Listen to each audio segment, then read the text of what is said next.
How an economy grows and why it crashes. Why is this important? The book demonstrates why government should not interfere with market forces.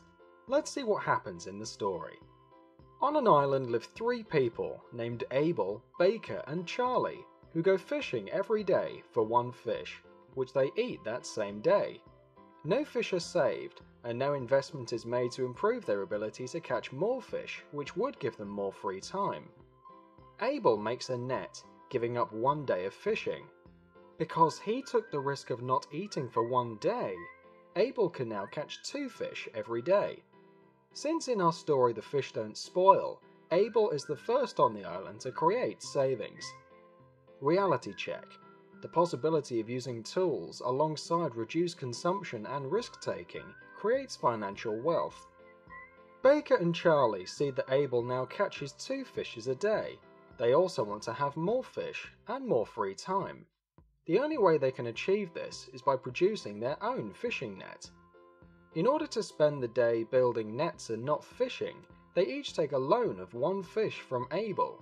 Now they each have one net, and Abel has gained two fish without working at all. The reason that Abel helped Baker and Charlie was that he made a profit, not that he cared about his friends. This example demonstrates how, as a result of the risk Abel took, the standard of living of all of the people on the island was increased. Abel was motivated by a purely capitalist interest, which helped all of the island's residents. Reality check. This is how the first investment and loan system was created on the island, a system which increased production and boosted the economy, allowing greater consumerism. Over time, Abel, Baker, and Charlie built a trap that allowed them to catch 20 fish per day with almost no effort at all. Building the fish trap allowed the people on the island to save for hard times ahead and for investments.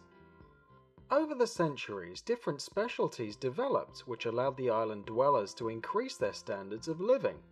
Each person became skilled at something, which allowed him to maximize his profits, building huts, building boats, transferring fish from the sea to people's huts, cooking fish, and more. Of course, increased profit isn't only expressed in terms of money.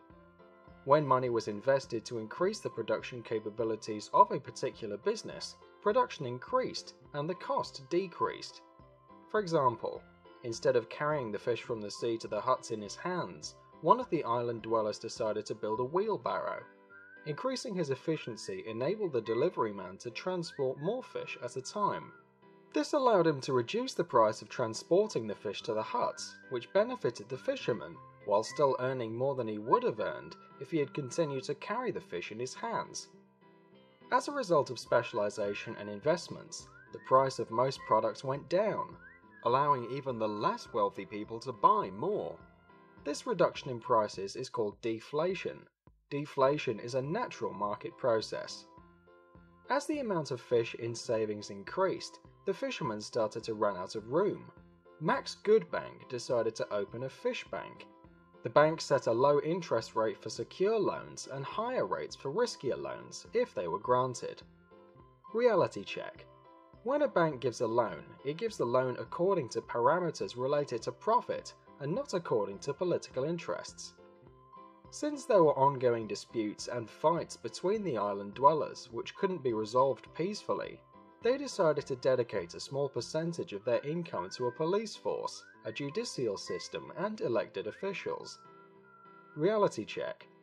Since the government services were paid for by the manufacturers, they were very limited at first. Today, government monopolies control entire industries. After several hundred years, the island was flooded, which caused financial hardships for some of its residents. As a result, the island dwellers elected a government official who promised to improve the economy by investing public money. In addition, he decided to replace the fish with a banknote whose value was equivalent to that of one fish. However, in the interest of jump-starting the economy, too many public projects were started and the official began to run out of fish. To hide the problem, he decided to issue more banknotes, even though he was creating more banknotes than the number of fish being kept by the bank. Worse, a significant number of investments were made out of political considerations and not financial ones. Production was not increased, harming future production and consumption. Reality check. Gold used for trade throughout human history was replaced with banknotes printed by the government. Bad financial investments and the overprinting of money led to inflation, a decrease in the value of the money. One day, the island dwellers discovered that on the neighboring island people were still catching fish by hand. The ruler of the neighboring island decided to send fish to trade for banknotes, to allow trade between islands. This may sound strange, but trade between islands in general was based on competitive advantage, meaning each island produced the item that was cheapest for it to make and traded it for products it did not produce. For example, one island specialized in making nets and the other in making drums. This way, each island had more merchandise at low cost. Reality check. China produces merchandise at low cost and exports to the United States in exchange for the universal banknote, the dollar. The problem is that production in the US is declining steadily, and you can't consume more without producing more. Most of the jobs related to production moved to the neighboring island, since the people there could be paid with banknotes. People spent more because the value of their money decreased instead of increasing. They preferred to spend the money as soon as they earned it, and didn't invest in savings.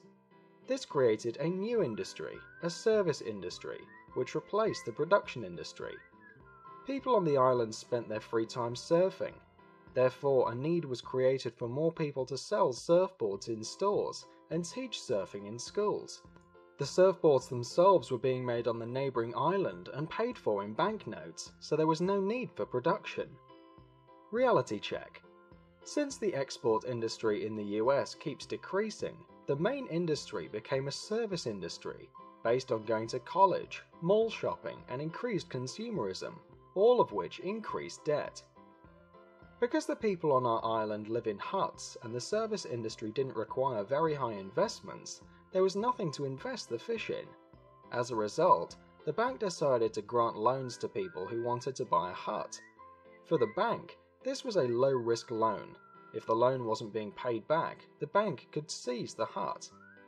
Over time, instead of paying for a hut with the fish they had saved, people took out bigger and bigger loans to buy bigger and bigger huts. People who had a hard time buying a hut received a grant from the government. Social pressure and government encouragement to get a degree in surfing caused many people to study surfing. But this didn't result in an increase in production or a decrease in the price of the surfboards. Reality check. Again, these investments didn't boost the economy or increase production capabilities, but rather increased the amount of public debt. Eventually, sales of huts dropped off. There were no new buyers in the market, but there were plenty of sellers. Now, instead of profiting from their investment, the owners of the huts were struggling to repay the loans they took. Reality check.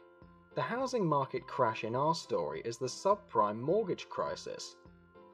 Instead of allowing the economy to recover, the government tried to give incentives to buy a hut. In addition, it created projects which were unnecessary from a business point of view, such as building a lighthouse far from sea, so that unemployment on the island would stay low. These investments only made the financial situation worse. In contrast, the ruler of the neighboring island decided to change his policy. Instead of exchanging fish for banknotes and leaving his citizens hungry, he decided to focus on internal trade and stop exporting products. Reality check. The US dollar is the global trade currency, but its value is decreasing. Once demand for the dollar drops, its value will crumble. To summarize, the story illustrates how instead of investing in production, the government today is investing in political interests with money that it doesn't really have.